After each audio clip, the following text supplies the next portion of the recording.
हरे कृष्णा।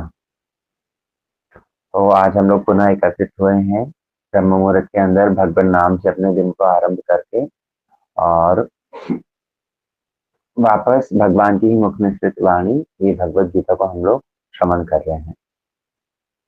हम लोग भगवत गीता के द्वितीय अध्याय को श्रवण कर रहे थे जहाँ पर भगवान ने अर्जुन को युद्ध करने के लिए प्रोत्साहित कर रहे हैं, युद्ध करने के लिए सारी युक्तियों के माध्यम से समझा रहे हैं।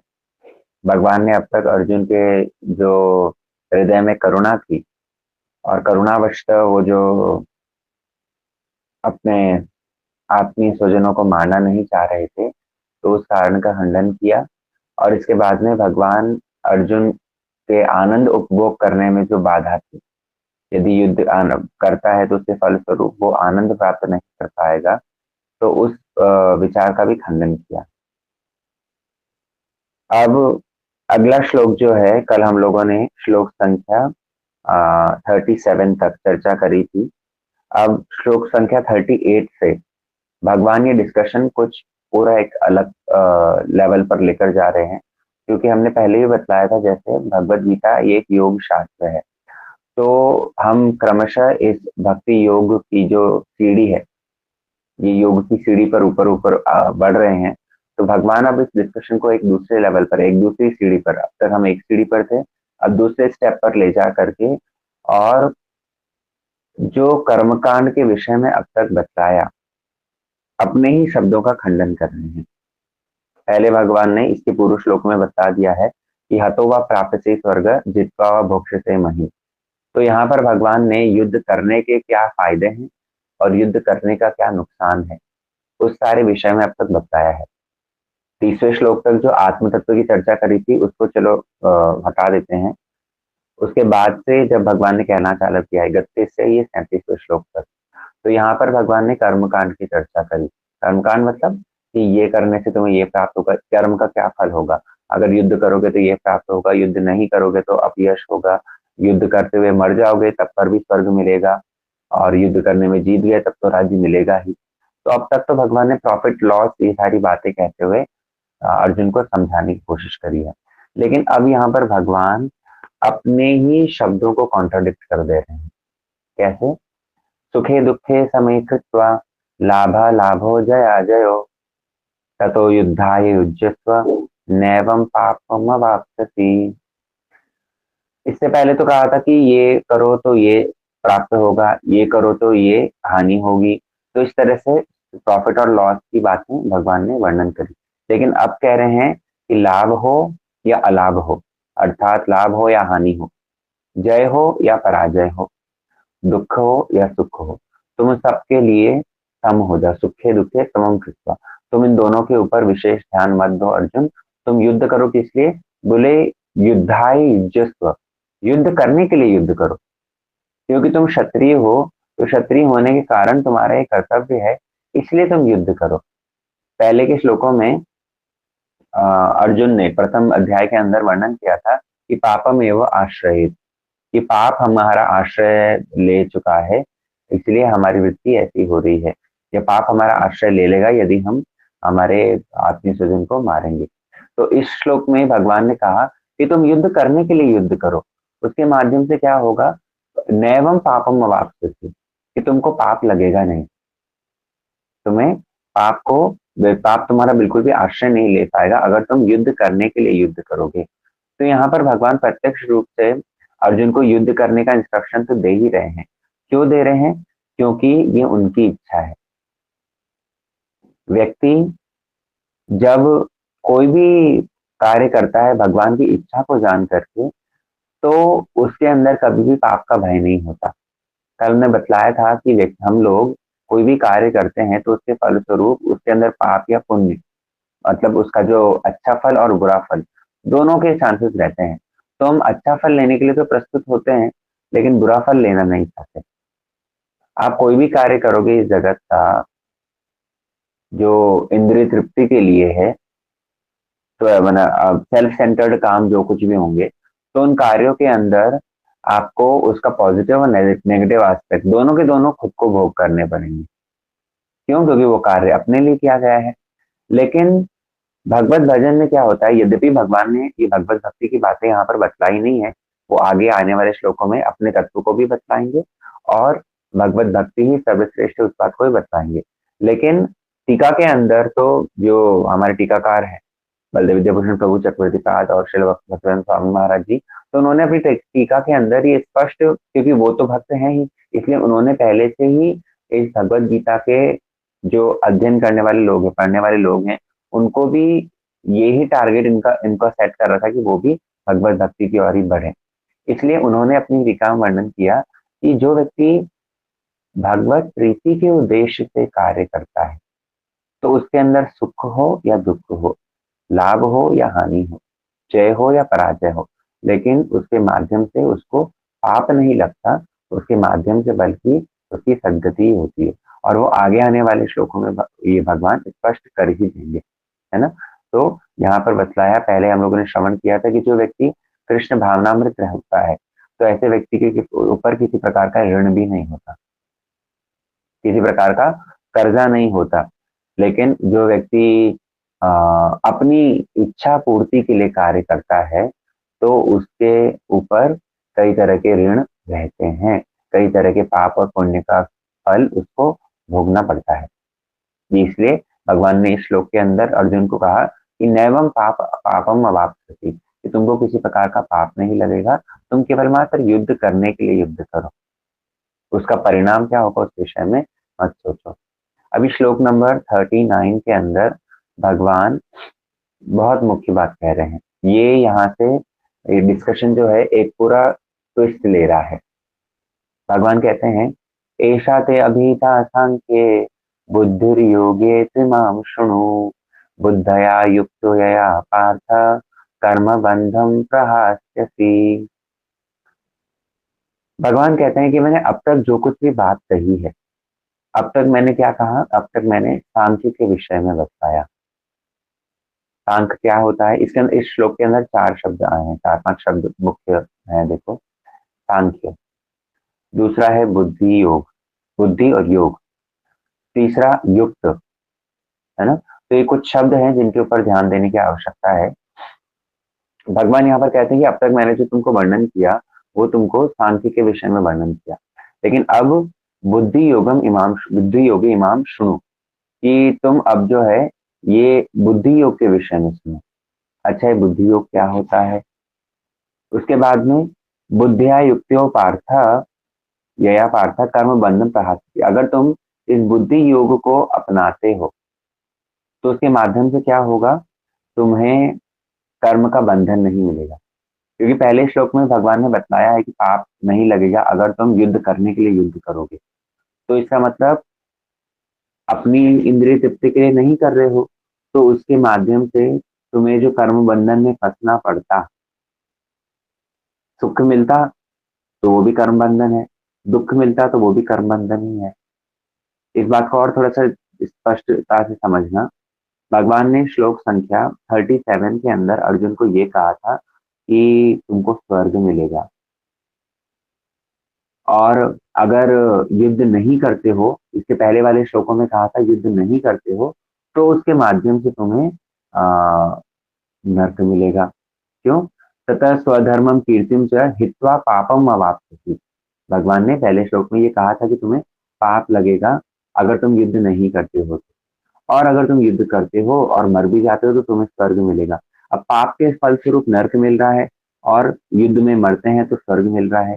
तो ये स्वर्ग और नर्क का जो आना जाना है, या इन दोनों में जो गति है, गति आगति है, यही तो कर्म बंधन है। कर्म बंधन क्या होता है कि हम जो कुछ भी कर्म अपनी इच्छा के लिए, अपनी इंद्रिय तृप्ति के लिए करते हैं, तो उसका परिणाम ही कर्म बंधन है। आप ये कर्म को भगवान और स्पष्ट आगे करेंगे ही। आज के समय पर आगे वो श्लोक भी आएगा ही, कर्मण्यवाधिकार, उससे हम लोग विशेष चर्चा करेंगे। लेकिन आज के समय पर लोग क्या कहते हैं कि बस कर्म करो, और कर्म क्या है उस विषय में जानते हैं। वास्तव में कर्म होता क्या है कि वैदिक कर्म जो है उन्हीं को ही कर्म कहा गया है। वर्ण और आश्रम के अनुरूप जो सारे शास्त्र में क्रियाएं, डूज एंड डोंट्स बतला दिए गए हैं, उनको कर्म कहा जाता है।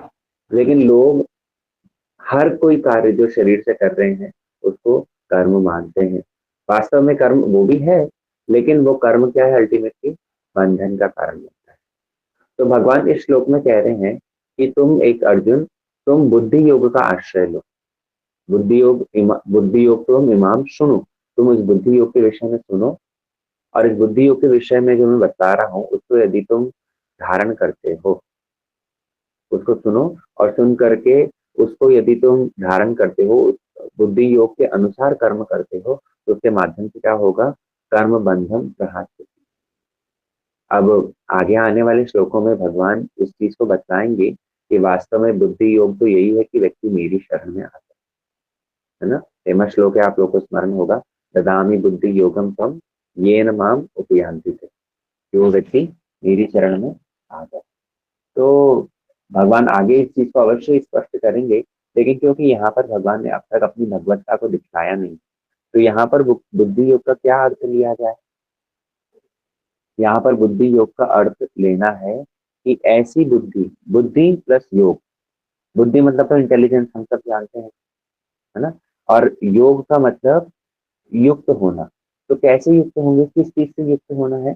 बुद्धि योग का यहाँ ये अर्थ लेना होगा कि ऐसी बुद्धि जिसके माध्यम से जीवन की वास्तविकता को समझ करके उसके अनुरूप कार्य किया जाए।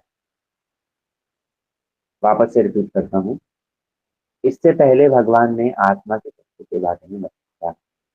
बहुत लोग उस आत्मा के तत्व के विषय में जानते नहीं।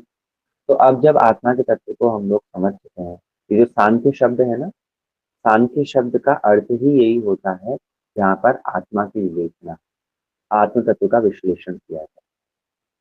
तो भगवान कह रहे हैं कि बुद्धि योग का मतलब कि लाइफ की रियलिटी को समझ करके उसके अनुरूप कार्य किया जाए, लाइफ के अल्टीमेट गोल को समझा जाए। बुद्धि योग का अभी यहाँ पर सीधा सीधा अर्थ भक्ति नहीं लेकर के इस तरह से यहाँ पर भगवान कहना चाह रहे हैं कि अर्जुन, मैंने तुम्हें आत्म तत्व का ज्ञान दिया, तो आत्मा के तत्व को पहचान करके और उसके तुम कार्य करो, ये तुम्हारे लिए बुद्धि योग होगा। अर्थात आत्मा तो कभी मरती नहीं, तो तुम्हें युद्ध करना चाहिए, और युद्ध करने के लिए युद्ध करना चाहिए जिसके माध्यम से कर्म बंधन नहीं होगा। लेकिन यह टीका के अंदर स्पष्ट किया है टीकाकार ने कि बुद्धि योग का वास्तव मतलब तो भगवत भक्ति ही है। ऐसी बुद्धि जो अल्टीमेटली भगवान कृष्ण को टारगेट करे। जैसे हम जो भी कार्य करते हैं, बुद्धि योग की चरम अवस्था तो ब्रज गोपियों के वहां देखने को मिल सकता है, जहां पर हर समय कृष्ण का ही चिंतन है ना। कि जो कुछ भी कार्य कर रही है उसके अंदर उद्देश्य क्या है, कृष्ण की संतुष्टि। तो हमारे लिए इस चीज को कैसे हम समझे। सपोज कोई व्यक्ति नौकरी करता है, नौकरी करता है, सवेरे सवेरे घर से निकलता है, नौकरी करने के लिए जा रहा है। नौकरी करने जब जा रहा है, बीच में ट्रैफिक में फंसता है, कुछ बॉस के से अनबन होती है, ऑफिस में जा करके कुछ परेशानी है, कुछ हाँ ना। लेकिन अल्टीमेटली नौकरी कर रहा है, नौकरी करने के पीछे उद्देश्य क्या है, बोले ठीक है पैसा आ जाए। पैसा प्राप्त करने के पीछे उद्देश्य क्या है, बोले पैसा आने से के फलस्वरूप घर में भगवान है, भगवान की सेवा होगी। तो सीधा सीधा अभी जो नौकरी के लिए जा रहा है, घर से जो निकला है, वो घर से निकलना उसका डायरेक्टली भगवत भक्ति नहीं हुआ। लेकिन दो तीन स्टेप आगे अगर देखोगे, तो वो अगर भगवान को टारगेट कर रहा है, तो यही बुद्धि योग है। जैसे माताओं ने मटर छिले, मटर छिलने के पीछे उद्देश्य क्या है, बोले सब्जी बनेगी। सब्जी बनने के पीछे उद्देश्य क्या है, अल्टीमेटली भगवान को भूख लगेगा। तो यही बुद्धि योग है जहां पर हमारा अल्टीमेट टारगेट, हमारी कॉन्शियसनेस लास्ट में अंततः भगवान तक पहुंचे, है ना। तो भगवान कहते हैं कि अर्जुन को कि इस बुद्धि योग का यदि तुम आश्रय लोगे, तो उसके माध्यम से कर्म बंधन प्रहास्यसी, कर्म बंधन में फंसोगे नहीं। क्योंकि भगवान ने अब तक श्लोक नंबर 30 तक तो उनको सांख्य के विषय में बतलाया। अच्छा, सांख्य के बारे में और एक चीज स्पष्ट कर दें। सांख्य दर्शन जो है, ये सांख्य के विषय में चर्चा भागवतम में कपिल भगवान ने करी है। और सांख्य दो तरह का सांख्य है। यद्यपि सांख्य चर्चा तो आ, शुद्ध सांख्य चर्चा तो भगवान को लेकर के ही है, लेकिन दो कपिल हुए हैं ना, इसलिए दो तरह के सांख्य हो गए। एक कपिल भगवान तो कौन? जो माँ देवहूति के पुत्र हैं, भागवतम में जिनका वर्णन आता है। भागवतम के तृतीय स्कंद में कर्दम ऋषि और देवहूति, जो मनु महाराज की संतान है देवहूति, तो उन देवहूति और कर्दम ऋषि के पुत्र हैं ये कपिल भगवान। ये भगवान के अवतार हैं, 24 अवतारों में से एक है। तो इन्होंने अपनी माँ को, देवहूति को, जो ज्ञान दिया है आत्म तत्व के विषय में, वो सांख्य है। सांख्य शब्द जो है, ये सांख्य शब्द बना है संख्या से। संख्या मतलब नंबर। नंबर मतलब एक न्यूमेरिकल ऑर्डर के अंदर किसी वस्तु को जब वर्णन किया गया है, मतलब सिस्टमैटिक तरीके से जब किसी चीज का विश्लेषण किया जाए तो उसको सांख्य कहा गया।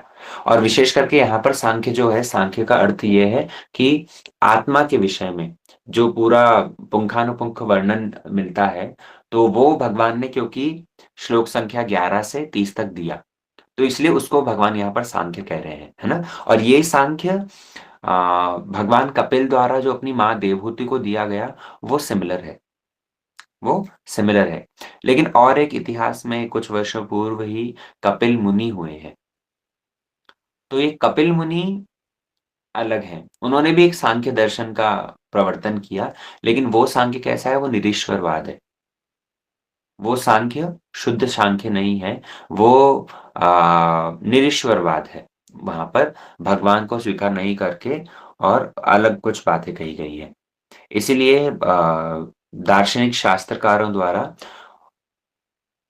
कपिल भगवान के दिए हुए सांख्य दर्शन को स्वीकार किया, जहां पर भगवान की सत्ता को स्वीकार किया गया है ना। तो यहाँ पर भगवान ये कहना चाह रहे हैं कि मैंने श्लोक संख्या 30 तक तो तुमको सांख्य के बारे में बतलाया, और 31 से 37 तक मैंने तुम्हें कर्म कांड के विषय में बतलाया। लेकिन अब मैं तुम्हें अर्जुन बुद्धि योग के बारे में बतला रहा हूँ। बुद्धि योगे त्वम इमाम शुणु। तो अब मैं तुम्हें जो बुद्धि योग के बारे में बतला रहा हूँ, ये बुद्धि योग क्या काम आएगा, किस लिए बतला रहा हूं? तुमको ये सांख्य और कर्मकांड को मिलाने के लिए। अब तक सांख्य और कर्मकांड के विषय में जो बतलाया है, इन दोनों को मिला करके बुद्धि योग के रूप में मैं तुम्हें बतला रहा हूं, उसको सुनो। अब भगवान बुद्धि योग के विषय में बतलाते हैं आगे कि नेहाभिक्रम नाशो अस्ति, प्रत्यवायो न विद्यते, स्वल्पमपि यस्य धर्मस्य त्रायते महतो भयात्। इस श्लोक को आप लोग को स्मरण करना है, ये बड़ा महत्वपूर्ण श्लोक है। और इसके अंदर भगवान बुद्धि योग की महिमा गा रहे हैं। बुद्धि योग क्या होता है वो आगे के श्लोकों में और स्पष्ट बतलाएंगे। लेकिन बुद्धि योग कितना, उसकी क्या महिमा है, बुद्धि योग की क्या ग्लोरीज है, वो बुद्धि योग के बारे में भगवान इस श्लोक के अंदर बतला रहे हैं कि ये बुद्धि योग इटर्नल है। ये बुद्धि योग के माध्यम से जो प्राप्त होगा वो क्या है, वो शाश्वत है, वो नित्य है। नेहाभिक्रम नाशो अस्ति, प्रत्यवाय न विद्यते। बोले हे अर्जुन, इस बुद्धि योग का यदि कोई प्रयास करता है तो उसके माध्यम से क्या होगा, न अभिक्रम। इसका अगर कोई प्रयत्न, इसका कोई प्रयास करे तो उसके माध्यम से क्या होगा, नाश हो। इसका कोई कभी भी नाश नहीं होगा। दूसरी बात, न प्रत्यवाय, किसी प्रकार का प्रत्यवाय भी नहीं होगा, मतलब इसके अंदर कोई भी ह्रास नहीं होगा। ह्रास होना मतलब क्या, नाश होना मतलब तो समझ में आता है कि पूरा रूप पूर्ण रूप में नष्ट हो जाता है। अगर कोई इस पथ पर थोड़ा बहुत चले भी, तो चलने के माध्यम से भी जो बीच में ही फेलियर होते हैं उसको कहा गया ह्रास। तो इस बुद्धि योग का आश्रय लेने के माध्यम से व्यक्ति यदि उसे कंप्लीट कर भी नहीं पाए, स्वल्पमपि यस्य धर्मस्य, अगर कोई अल्प भी इसके अंदर लिए प्रचेष्टा करता है, तब पर भी क्या होगा, त्रायते महतो भयात, वो विराट भय से उसकी रक्षा हो जाएगी। विराट भय मतलब ये जो आवागमन का जो चक्कर है, ये जो नर की यंत्रणाएं हैं, इन सब से उसकी रक्षा होगी। अब इसको कैसे समझें, थोड़ा सा इस पर विचार करते हैं। बुद्धि योग का अल्टीमेटली तात्पर्य तो भक्ति योग ही है। भगवान उसे आगे स्पष्ट करेंगे, लेकिन टीका में इस चीज को शुरू से ही लेकर के टीकाकारों ने कहा कि भगवान इस भक्ति योग की महिमा को बतला रहे हैं कि इसके अंदर यदि कोई अल्प प्रयास भी करता है तो वो भगवत प्रीति के लिए क्योंकि है, इसलिए विफल नहीं जाता। भगवत भक्ति के लिए कुछ भी प्रचेष्टा की जाए, तो वो भले ही पूरी हो या ना हो, लेकिन तब पर भी उसको भगवान उसका फल उसे प्रदान करते हैं। और जबकि दूसरी ओर कर्म यदि कोई करता है, तो कर्म के फल स्वरूप वो जब तक पूर्ण नहीं होगा, तब तक उसका फल भी प्राप्त नहीं होगा। कर्म अगर बीच में छूट जाए, तो उसका दुष्परिणाम तो भोगना पड़ेगा, और वो जब तक पूर्ण नहीं होता, तो अधूरे में फल भी नहीं मिलेगा। उदाहरण से इसको समझेंगे वापस। जैसे हम पढ़ाई कर रहे हैं, हमारा उद्देश्य है डॉक्टर बनना, इंजीनियर बनना। अभी डॉक्टर या इंजीनियर यदि बनने के लिए कोई कोशिश करता है, पढ़ाई करता है, 8वीं किया, 10वीं किया, 10वीं के अंदर फेल हो गए, वापस से पढ़ना पड़ेगा, वापस से पढ़ना आरंभ किया, करते-करते फिर वापस दोबारा फेल हो गए। अब यदि पढ़ाई छोड़ दी है, तो इसके माध्यम से क्या होगा, डॉक्टर बन पाए? नहीं बन पाए। और कोई यदि यज्ञ किया जा रहा है, शास्त्रीय भाषा में देखें यज्ञ किया, तो यज्ञ करने के लिए उद्देश्य अश्वमेध यज्ञ किया। 100 अश्वमेध यज्ञ यदि कर ले कोई व्यक्ति, तो स्वर्ग की प्राप्ति होती है। अब ये अश्वमेध यज्ञ कर रहे हैं, करते-करते 99 तक आ गए, और 99 पर आने के बाद में छूट गया, 100वाँ किया नहीं, तो स्वर्ग मिलेगा? नहीं मिलेगा। 100 यज्ञ पूर्ण करने पड़ेंगे। जैसे बलि महाराज के साथ में हुआ था, 99 यज्ञ पूर्ण हो चुके थे। 100वाँ यज्ञ जैसे ही करना था, उसी समय पर 100वाँ यज्ञ जब पूर्णाहुति हो रही थी, उसी समय पर बल भगवान आ गए। तो भगवान ने उपस्थित होकर के उनसे स्वर्ग पदवी ही माँग ली। यद्यपि वो शतक्रतु उनको अगले मनवंतर में इंद्र की पदवी प्राप्त होगी, ऐसा आशीर्वाद दिया, भगवान की कृपा अवश्य ही हुई है। लेकिन कहने का मतलब ये है कि कर्म मार्ग में जब तक पूर्ण नहीं हो जाता, तब तक प्राप्त नहीं होगा। कोई व्यक्ति पढ़ाई कर रहा है, पढ़ाई करते 10वीं करी, 12वीं करी, अभी इंजीनियरिंग करना था, एडमिशन लेना था, लेकिन क्या हुआ, एक्सीडेंट हो गया, और एक्सीडेंट लेते होते के साथ ही वो व्यक्ति मर गया। अब मर गया, वापस अगला शरीर मिला, अगला जब शरीर मिलेगा, तो 12वीं तक का ज्ञान उसको होगा क्या? पुनः वापस शुरू से A for apple, B for boy, LKG, UKG पढ़नी पड़ेगी। है ना? क्यों? क्योंकि ये कर्म मार्ग का ऐसा ही है, जिसके अंदर आप कुछ भी प्रचेष्टा यदि करोगे, यदि वो पूर्णता को प्राप्त नहीं होती, तो आपको उसका फल नहीं मिलेगा। लेकिन दूसरी ओर भक्ति के अंदर कैसा है कि थोड़ा भी यदि किया जाए, तो भी भगवान क्या करते हैं, उसको स्वीकार करते हैं, और अगले जीवन में उसके बाद से ही प्राप्त होता है। भगवत भक्ति करते जैसे भगवत भक्ति की बहुत सारी स्टेजेस बतलाई गई है। श्रद्धा, साधु संग, भजन क्रिया, अनर्थ निवृत्ति, निष्ठा, रुचि, आसक्ति। तो इन सब क्रिया, ये सब जो स्टेजेस बतलाई गई है, अगर कोई भगवत भक्ति करते अगर किसी की अनर्थ निवृत्ति भी हुई, और अनर्थ निवृत्ति के बाद में शरीर छूट गया, देहपात तो होना ही है।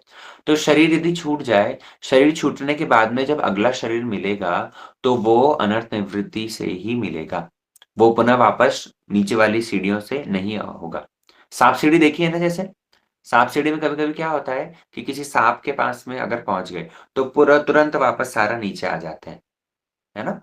तो कर्म मार्ग का ऐसा है कि पूरा अगर हुआ है, 100 नंबर तक पहुँचे, तब तो ठीक है। अगर उससे पहले ही किसी ने साँप ने डस लिया, अर्थात ये मृत्यु रूपी काल सर्प यदि डस गया, या तुम्हारा कर्म किसी कारणवश पूरा नहीं हुआ, तो पुनः वापस ज़ीरो से स्टार्ट करो। लेकिन भक्ति के अंदर ऐसा नहीं है। उदाहरण बतेरे हैं। भरत महाराज, उनका उदाहरण हम सुनते हैं। राज्य छोड़ कर के भगवत भजन करने के लिए आए, और एक हिरन में आसक्त हो गए।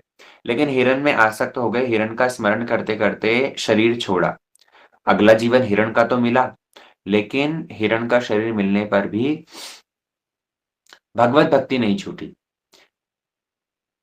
मनुष्य शरीर, भरत महाराज के शरीर में जब उन्होंने जितनी भगवत भक्ति करी थी, अब इस हिरण के शरीर में उस वहाँ से ही स्टार्ट हो रही है, और उसके आगे बढ़ रहे हैं। इसलिए अन्य-अन्य हिरणों से उनका जो व्यवहार था वो पृथक था। अन्य-अन्य हिरण जैसे हर समय झुंड में रहते, अकेले अपना क्या बोलते हैं, जिस तरह से पशुओं की क्रियाएँ होती है, लेकिन वैसा इनकी क्रियाएँ नहीं थी। ये जो है अपना अलग ही रहते, मुनियों के आश्रम के पास में रहते, उनका उच्छिष्ट खाते, हर समय मुनि लोग जब कथा करते ऋषि तो उनके पास में जाकर के बैठते, सुनते। तो इनका आचरण अन्य हिरणों से अलग था। क्यों? क्योंकि पूर्व जन्म का भगवत भक्ति का अभ्यास है, संस्कार है। इसलिए इस जन्म में भी वो भगवत भक्ति की पूरी उसके आगे से प्राप्त हुई है ना? तो भगवान इसलिए इस भक्ति योग की महिमा बतला रहे हैं कि हे अर्जुन, नेहाभिक्रम नाशो अस्ति प्रत्यवाय न विद्यते। अरे इस बुद्धि योग का आश्रय लेने से, इस भक्ति योग को करने से क्या होगा? कभी भी इसका नाश नहीं होगा और कभी भी प्रत्यवाय भी नहीं, अर्थात किसी प्रकार का ह्रास भी नहीं है इसके अंदर। बल्कि इसके अंदर कोई अल्प प्रयास भी करे, स्वल्पम अपि अस्य धर्मस्य स्वल्प आश्रय। यदि कोई इस धर्म का थोड़ा भी आश्रय लेता है, तो उसके माध्यम से क्या होगा? त्रायते महतो भयात्, उसको विराट भय से मुक्ति मिल जाएगी। दूसरी ओर यदि कोई कर्म मार्ग का आश्रय ले, यदि कोई कर्म मार्ग का आश्रय ले, तो उसके माध्यम से उसको जब तक पूर्णता प्राप्त नहीं होती, पूर्ण नहीं कर देता, तब तक उसको सिद्धि नहीं मिलेगी। इसलिए भागवतम का श्लोक टीका में उद्धृत करके कह रहे हैं, त्यक्त्वा स्वधर्मम चरणाम्बुजम हरे, भजन अपक्व अथ पतेत ततो यदि। नारद जी के चरित्र से यहाँ पर यह श्लोक उद्धृत कर रहे हैं, जहाँ पर कहा गया कि अगर कोई अपने धर्म का पालन करे, अगर कोई अपने स्वधर्म का त्याग कर दे और स्वधर्म का त्याग करके भगवत भजन करे, जैसे नारद जी ने क्या किया, अपनी माँ की सेवा को छोड़ करके साधुओं के पास साथ में जाना चाहते थे।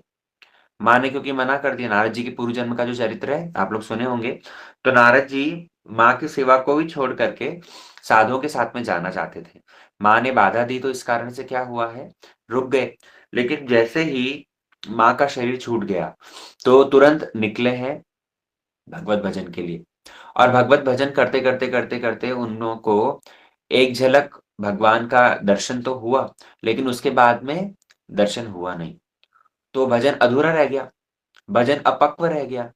तो लेकिन अपक्व रहने पर भी यहाँ पर बतलाते हैं कि कौवा अभद्र अभुष्य उमुत किम, कि उसमें फिर क्या असुविधा होगी, क्या नुकसान है, क्या नुकसान है इस बात का।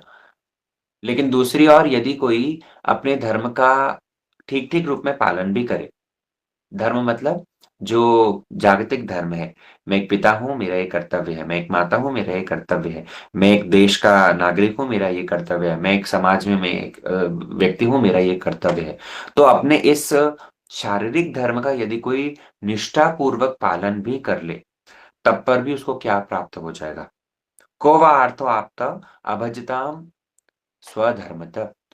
अपने स्वधर्म का, शारीरिक धर्म का पालन किया लेकिन भगवत भक्ति नहीं करी, तब पर भी उसको ज़्यादा से ज़्यादा क्या प्राप्त हो जाएगा? अगर एज़ अ पिता, एज़ अ माता, एज़ अ पुत्र अपने कर्तव्य को बहुत अच्छे से निभाया, तब भी उससे अल्टीमेटली प्राप्त क्या हो जाएगा? थोड़ा बहुत यश, कीर्ति, है ना? स्वर्ग की पदवी, इससे ज़्यादा तो और क्या? इसका मतलब ये बिल्कुल नहीं है कि आपको आपकी रिस्पॉन्सिबिलिटी एज़ अ माता, एज़ अ पिता, एज़ अ पुत्र पालन नहीं करनी, नहीं। लेकिन कहने का उद्देश्य ये है, अभजताम मतलब भगवत भक्ति छोड़ करके केवल मात्र अगर जागतिक रिस्पॉन्सिबिलिटीज़ को ही निभाया, भगवत भक्ति को नहीं किया, तो उससे भी बहुत ज़्यादा से ज़्यादा क्या प्राप्त हो गया? देश के लिए यदि मर भी मिटे, तो यश कीर्ति यद्यपि बहुत श्रेष्ठ है, लेकिन तब पर भी जो शाश्वत पद भगवत भक्ति है, वो तो प्राप्त नहीं हुई। इसलिए यहाँ पर कहते हैं कि अपने अ, स्वधर्म का त्याग करके भी यदि भगवत भक्ति को प्रधानता दी है, तो और भगवत भक्ति वो सिद्ध भी नहीं हुई, तब पर भी कोई नुकसान नहीं है ना? त्यक्त्वा स्वधर्मम चरणाम्बुजम हरे, स्वधर्म का त्याग किया किस लिए? भगवान के चरण कमलों के लिए।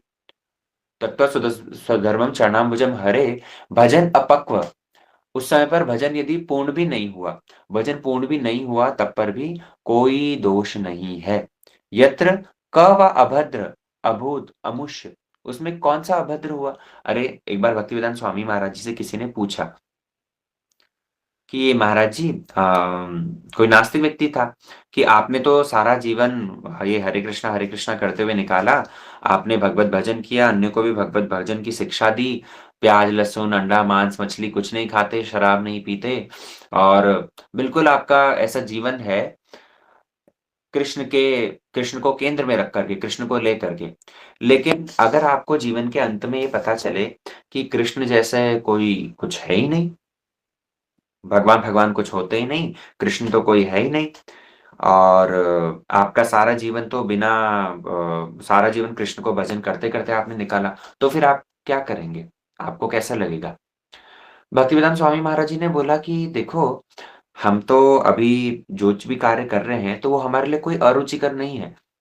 हम ठाकुर जी को भोग लगा करके बढ़िया से बढ़िया प्रसाद पाते हैं, भगवान का कीर्तन होता है, बड़ा सुंदर कीर्तन करते हैं, नृत्य करते हैं, आनंद में है, और आनंद में ही जीवन जा रहा है। अब जीवन के अंत में अगर हमें ये भी पता चले कि भगवान भगवान जैसा कुछ नहीं है, कृष्ण कोई नहीं है, यद्यपि शास्त्र की वाणी गलत नहीं हो सकती, शास्त्र में हमको अटूट विश्वास है और भगवान की सत्ता है, लेकिन तब पर भी एक क्षण के लिए अगर तुम्हारी बात मान करके हम ये कह दें कि ठीक है कृष्ण विष्णु नहीं है, और जीवन के अंत में अगर हमको ये पता भी चले, तब भी हमारा क्या नुकसान हुआ?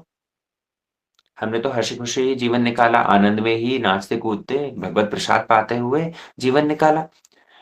लेकिन तुम संसारिक लोग जो भगवान की सत्ता को स्वीकार नहीं करते, सारा जीवन भगवत भजन नहीं किया, दुराचार करते हुए कली के जो 4 स्थान हैं, उन चारों स्थानों में मत्त रहते हुए तुमने अपना जीवन बिताया, और जीवन के अंत में तुम्हें ये पता चले कि कृष्ण हैं, भगवान ने ये सृष्टि जो बनाई है उसके अंदर 28 प्रकार के नर्क हैं, और इन सब नरकों को भोग करने पड़ेगा अगर पाप कर्मों में लिप्त हुए हो, और तुमने सारा जीवन अपना पाप करते करते ही निकाला, तो बतलाओ तुम्हारा क्या होगा?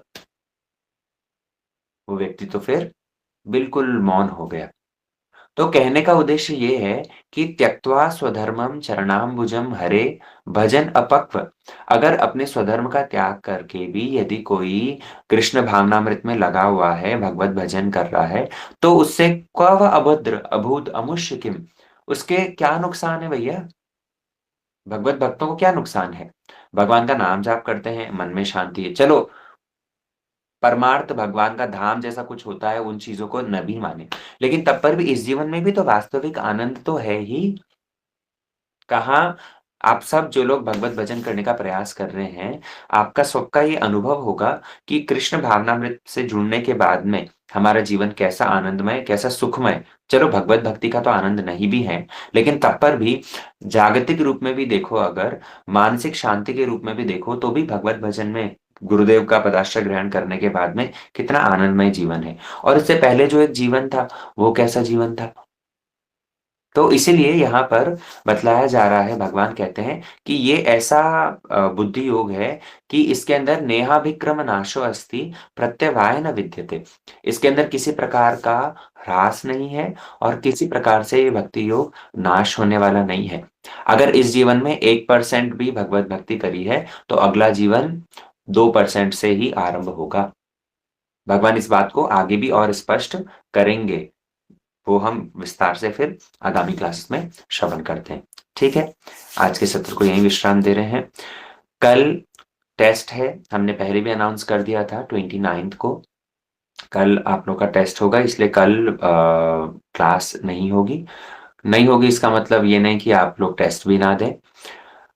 कल हम लोग सवेरे ही लिंक शेयर कर देंगे, तो आप सब लोग टेस्ट में अपीयर करेंगे, और उसकी डिटेल्स आपको ग्रुप में ही सब मिल जाएगी। जिनको पुराने वीडियोस सुनने हो, क्योंकि फर्स्ट चैप्टर पूरा उसके अंदर आएगा टेस्ट में, तो आप लोग यूट्यूब पेज पर जा करके सर्च कर सकते हैं। आज हम पुनः एक बार लिंक शेयर कर देंगे। ठीक है, वाञ्छाकल्पतरुभ्यश्च कृपा सिन्धुभ्येव च पतितानां पावनेभ्यो वैष्णवेभ्यो नमो नमः।